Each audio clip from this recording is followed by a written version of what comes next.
ये Himachal Pradesh public service commission का allied services का पॉलिटिकल लेक्चर नंबर 1 होगा और आज हम पॉलिटी की सीरीज स्टार्ट करने के लिए जा रहे हैं। देखिए, पॉलिटी में सबसे पहले हम जितने भी ये एक्ट्स हैं उनके इंपॉर्टेंट पॉइंट देखेंगे जो जिस टाइप के क्वेश्चन आयोग पूछ सकता है, क्योंकि आयोग ने बहुत सारे क्वेश्चन पूछे हैं। जैसे देखिए, एक सेकेंड, देखिए ये क्वेश्चन पूछा है इंडियन काउंसिल एक्ट 1909 पर पूछा है, और एक ये वर्नाकुलर एक्ट पर पूछा है, और देखिए यहाँ पर और इंडिया फेडरेशन पर पूछा है। तो ये एक्ट आपको पता होना चाहिए बिल्कुल अच्छे से। और देखिए यहाँ पर इंडियन यूनिवर्सिटी एक्ट कब पास हुआ था इसके बारे में पूछा है। और यहाँ पर देखिए ये मैच द फॉलोइंग करा लिए, मॉडर्न हिस्ट्री के हैं वैसे तो ये, तो वैसे हम इनको मॉडर्न हिस्ट्री में कंप्लीट करेंगे। अब देखिए ये वाला विटोरी मैरिज, ये भी मॉडर्न हिस्ट्री का है। तो ये सारे वैसे मॉडर्न हिस्ट्री में in which year the vernacular act pass, ये इसमें काफी बार पूछा गया है, 2-3 बार पूछ गया है क्वेश्चन।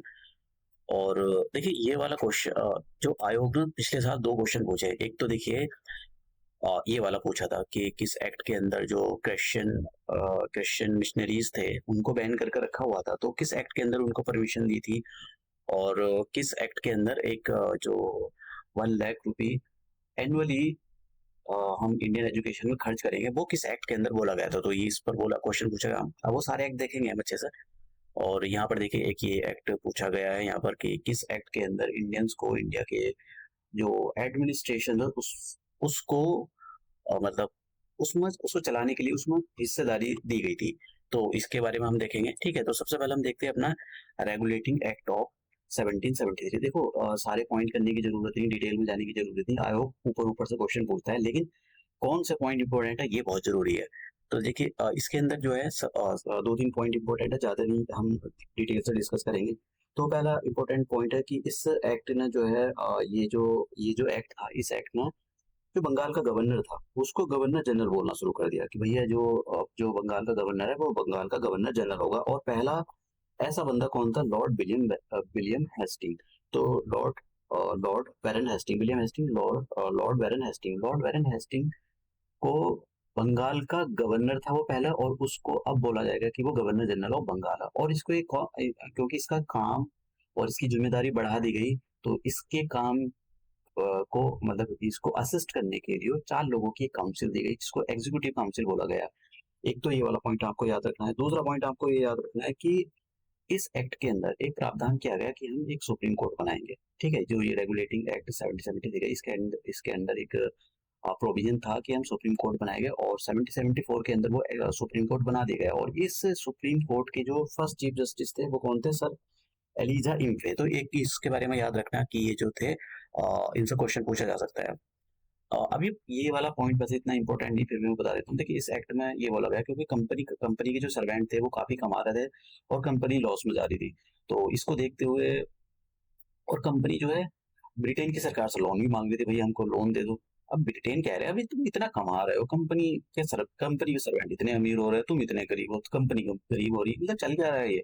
तो कंपनी ने जो वहां की ब्रिटेन की सरकार थी उन्होंने जो है इनको जब ये एक्ट पास किया तो इसके अंदर एक प्रोविजन ये रखा कि कोई भी बंदा है भी जो ईस्ट इंडिया कंपनी का सर्वेंट है किसी भी प्राइवेट ट्रेड में इन्वॉल्व नहीं होगा, और ना तो वो किसी से ब्राइब लेगा, ना ही किसी से कोई गिफ्ट वगैरह लेगा इंडियंस नेटिव से, ठीक है। इंडिया के लोगों से कोई ऐसा कुछ भी नहीं लेगा। तो ये जो पॉइंट है ये काफी इंपॉर्टेंट पॉइंट है। अब देखिए हम अ, ये वाला देखते हैं, ये वाला देखते हैं। देखिए क्वेश्चन सॉल्व करो कि इसके अंदर हो रहा है कि which of the following acts acts the provision was made for the establishment of the supreme court of Kolkata. तो देखिए अभी हमने पढ़ा रेगुलेटिंग एक्ट 1773। तो इस टाइप के क्वेश्चन आपके लिए काफी इंपॉर्टेंट है। दूसरा क्वेश्चन ये है, सुप्रीम कोर्ट से रिलेटेड है। With reference to the establishment of the Supreme Court, which of the following statement is या are correct? पहला statement, Supreme Court at Kolkata was established by the Regulating Act 1773। ये सही बात है भाई, इस एक्ट के अंदर इसको प्रोविजन था, और भले से ये 1774 के अंदर बने गए। Lemaistre was the first chief justice, गलत है ये वाला स्टेटमेंट गलत है। अभी मैंने बताया कौन था, तो इसका पहला जो हो जाएगा पहला हो जाएगा आंसर। अब ये वाला एक आप क्वेश्चन ट्राई करना चाहो तो कर सकते हो, अदरवाइज स्किप कर सकते हो। अब देखिए पिट्स इंडिया एक्ट के बारे में पढ़ते हैं। पिट्स इंडिया एक्ट, तो यहाँ पर इसका जो एक्ट है ये 1784 में आया था। इसका देखो एक ही पॉइंट इंपॉर्टेंट है, इसने क्या किया था, जो कंपनी थी, कंपनी दो east India company 2 function perform कर रही थी। एक तो वो अपना बिजनेस कर रही थी, और दूसरा यहाँ पर पॉलिटिकल फंक्शन परफॉर्म कर रही थी। तो इन्होंने क्या किया, उस ईस्ट इंडिया कंपनी के दोनों फंक्शन अलग कर दिए। ईस्ट इंडिया कंपनी का कमर्शियल फंक्शन अलग कर दिया, पॉलिटिकल फंक्शन अलग कर दिया। और ईस्ट इंडिया कंपनी का जो कमर्शियल फंक्शन था उसके जो कोर्ट ऑफ डायरेक्टर्स थे वो संभालेंगे, और इंडिया का जो पॉलिटिकल फंक्शन थे, और सॉरी ईस्ट इंडिया कंपनी के जो पॉलिटिकल फंक्शन थे उसको कौन संभालेगा, उसको बोर्ड ऑफ कंट्रोल। ये एक नई बॉडी बनाएगी, ये इस एक्ट के अंदर एक नई बॉडी, ठीक है। और ये जो बॉडी थी, ये एक्चुअली जो भारत और ब्रिटेन की जो सरकार थी उसमें इसके लोग होते थे। और ये जो कोर्ट ऑफ डायरेक्टर होते थे इसमें वो होते थे जिन्होंने कंपनी में पैसा लगा रखा है, इसके शेयर होल्डर होते थे, उनके लोग होते थे इसके अंदर। तो समझ रहे हो, तो ये शेयर होल्डर वाले जो कंपनी में पैसा लगा रखा है, ये ब्रिटेन के जो सरकार थे उसके लोग होते थे इसके अंदर। अब ये तो यही पॉइंट इंपॉर्टेंट है इसमें, बाकी और कुछ नहीं है। देखिए इसमें ये जो एक्ट था, ये एक्ट एक पॉइंट ऑफ व्यू से और ज्यादा इंपॉर्टेंट हो जाता है।